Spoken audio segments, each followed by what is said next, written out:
How would you react if someone told you that by being willing to make concessions for others right now, you are actually formally contributing to the legalization of something akin to a prison, in which one day you, and most certainly your children, will live without ever being aware of it?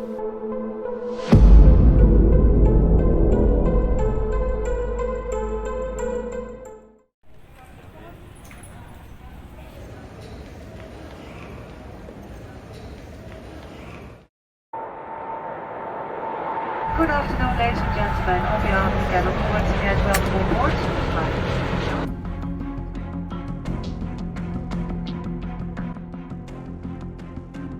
How will COVID passports at one point manipulate a person who has never traveled abroad?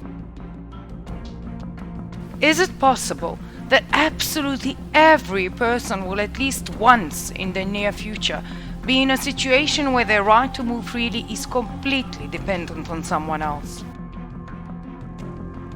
Is this just one of many dark forecasts for the future, or is it our reality, and quite certain at that? Do past events, once gradually and spontaneously and today strategically, lead to the previously mentioned? The old saying that the key to predicting the future lies in the past has in 2020 been proven as completely true. If we were to follow various events throughout history, we would be able to see that people had different motives for starting them.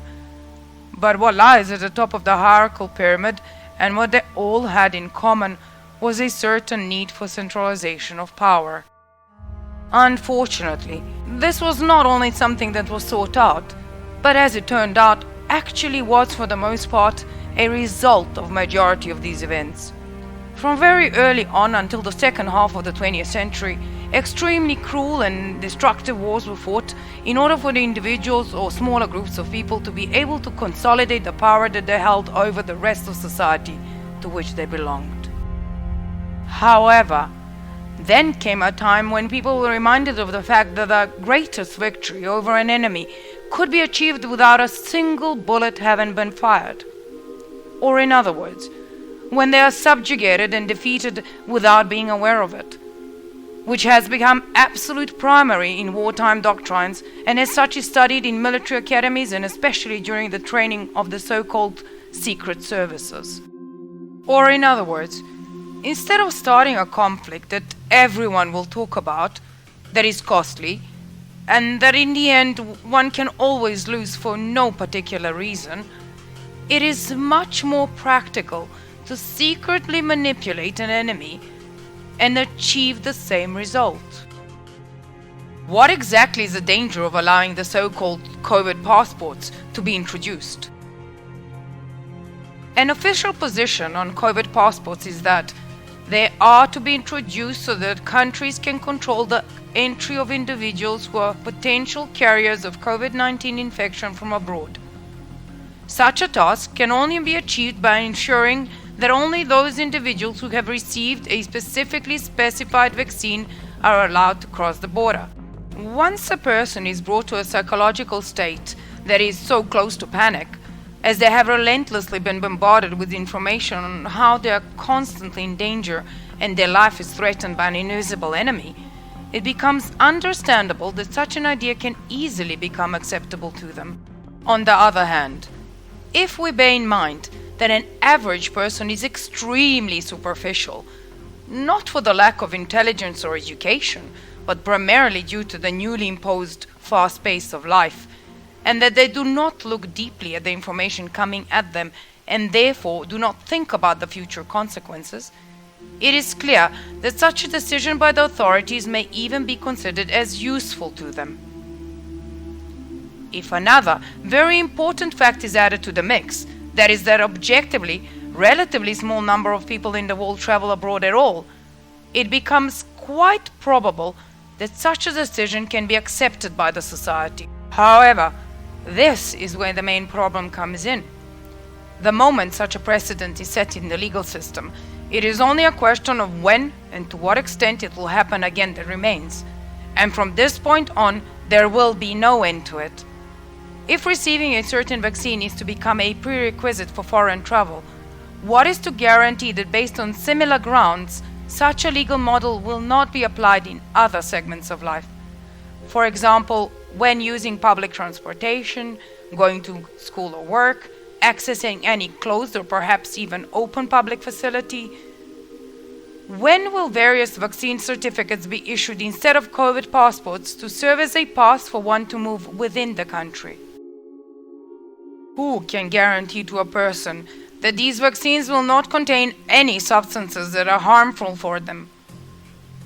Who can guarantee that, for argument's sake, well-prepared terrorists will not, with an aid of corrupt personnel from, say, pharmaceutical companies or state administration, be able to deliberately contaminate vaccines with something that is difficult to, or perhaps even completely untraceable, thus wiping out entire populations from the face of the earth without much fanfare and much more effectively than with any other known means of mass extermination? So who can guarantee to a person that some similar tragic effect as previously described will not occur simply due to some unintentional human error by those who make or generate the vaccine? As let's face it, they are a common occurrence in any sort of human activity, and especially in the sphere of medicine and health, which by far hold the most unknowns in modern science. So who can guarantee to a person that the usual, common and natural viral mutations that have occurred since there has been life on Earth and that have always been more deadly to certain parts of the population, such as those with weakened immune systems, than to another, will now not be declared particularly deadly for the world's population, thus providing a platform upon which one can demand that a new massive vaccination be carried out at shorter time intervals, maybe even every year, and which will in turn inevitably lead to issuance of various vaccine certificates or passes that will equally control both movement inside and outside the country. Who can guarantee to a person that behind the news of a new invisible enemy has appeared and the whole society should be closed off again or mass immunization should be carried out, which is immediately followed by new vaccine certificates or passes, there actually isn't some secret agreement between large pharmaceutical companies and certain government representatives who are profit motivated? As we all already well know, that corruption is an integral part of every society and is impossible to ever completely eradicate. Will one at some point have to choose between their health and the basic right to freedom, which above all means the right to move freely, followed by an opportunity to live normally, get married, get educated, work, get medical aid, and participate in everything and anything that is considered to ensure something that is deemed to be part of a decent life? Until the coronavirus outbreak, it was absolutely inconceivable to individuals living in countries considered to be bastions of democracy and freedom that someone could or would place them under house arrest without any reason or actual charges for wrongdoing. It was inconceivable to them that their family businesses, on which they have perhaps been working on for generations, could be destroyed, or that their children could be temporarily taken away, all under the pretext that it is for their own good, but that they're just not aware of it. And that is exactly what has happened.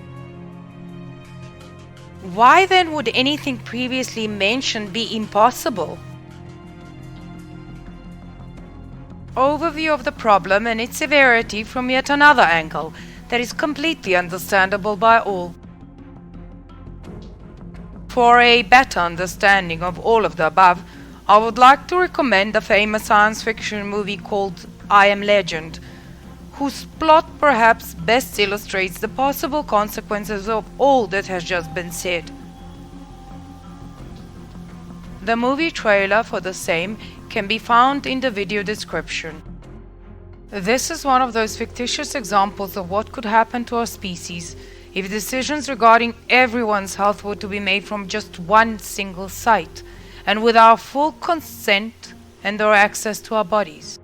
It doesn't matter if the catastrophe that follows has occurred as the result of someone's incompetence, stupidity, or simply bad intentions, because it's all just the same, and can be caused by a single harmful part of a vaccine or a drug that, as it has been known to happen, has under duress been approved for use and subsequently become mandatory for everyone. Consider the fact that the site could be an institution, such as an international health body or an individual, that is held in the highest regard, whose instructions will unquestioningly and without control or criticism be obeyed, even by decision-making services at the state level, as they have already been doing whilst competing over who will be more obedient. And then that would be something that we might call the beginning of the end. What for? For the sake of greed? So that certain individuals could make more money by selling their products or expanding their power over others?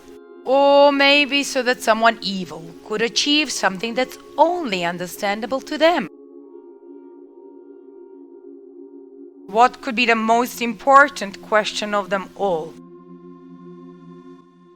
Could such a behavior by any authority actually be interpreted as an unconscious invitation to all kinds of enemies, terrorists, or countries with which there exist various conflicts, to deliberately mutate a virus, which, with today's technology, isn't too difficult or expensive to achieve, perhaps make it even slightly lethal, which is something that we can never be completely certain of, and then set it free to spread, solely with the aim of economically and thus politically weakening or destroying an entire community with far fewer resources and victims than any similar action would otherwise require, just because they know how one would react and how exaggerated a response would be in such situations.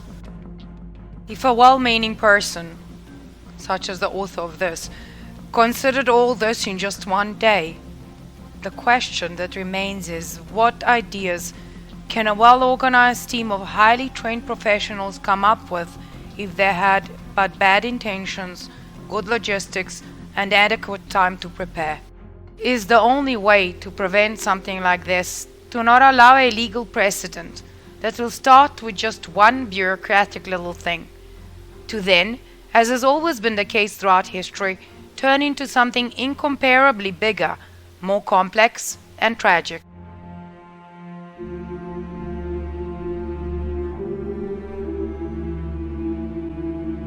When a person encounters certain problems in society, they usually remain passive, only because they believe that they, just a single individual in a crowd of other people, cannot change anything.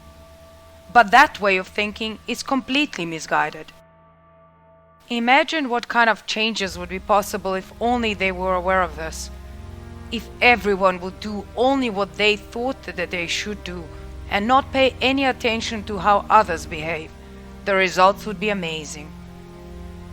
Every great journey begins with just one small step, which was in turn initiated by a few words directed at oneself.